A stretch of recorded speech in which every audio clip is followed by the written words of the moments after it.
ஒரு சிக்கலும் நேரவில்லை. ஆனால் 3ஆம் நபர் வங்கி ஊழியன். அவனை இவன் கொன்று 3 வாரங்கள் ஆகின்றன.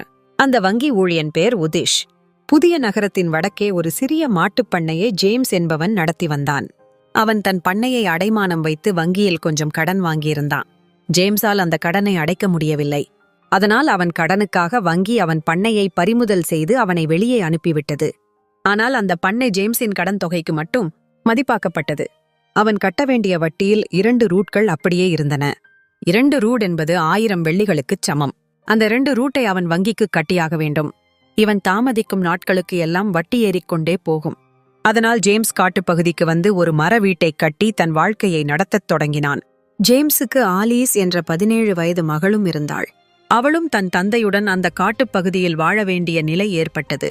வளர்க்கும் ஆடு மாடுகளை விற்று ஜேம்ஸ் தன் கடனுக்கான வட்டிக்கு பணம் சேர்க்கத் தொடங்கியதால் வருட வருடம் கட்டும் தனக்கும் தன் மகளுக்குமான குடிமக்கள் அங்கீகார வரியை கட்டவில்லை. அதனால் குடிமக்கள் என்ற அங்கீகாரத்தை ஜேம்ஸும் ஆலீஸும் இழந்தனர்.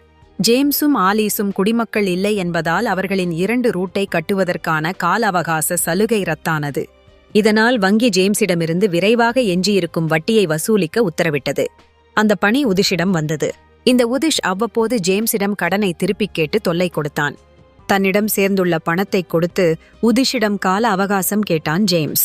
உதிஷ் கால அவகாசம் கொடுத்தான். இருந்தும் அவ்வப்போது ஜேம்ஸினிடத்திற்கு காரணம் இல்லாமல் வந்து ஆலீஸிடம் வம்பு செய்வதை வழக்கமாக கொண்டான். இது ஜேம்ஸுக்கும் ஆலீஸுக்கும் எரிச்சலை ஏற்படுத்தியது.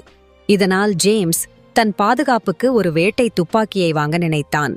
நல்ல வேட்டை துப்பாக்கியை வாங்க 50 வெள்ளி தேவைப்படும். மிக குறைவான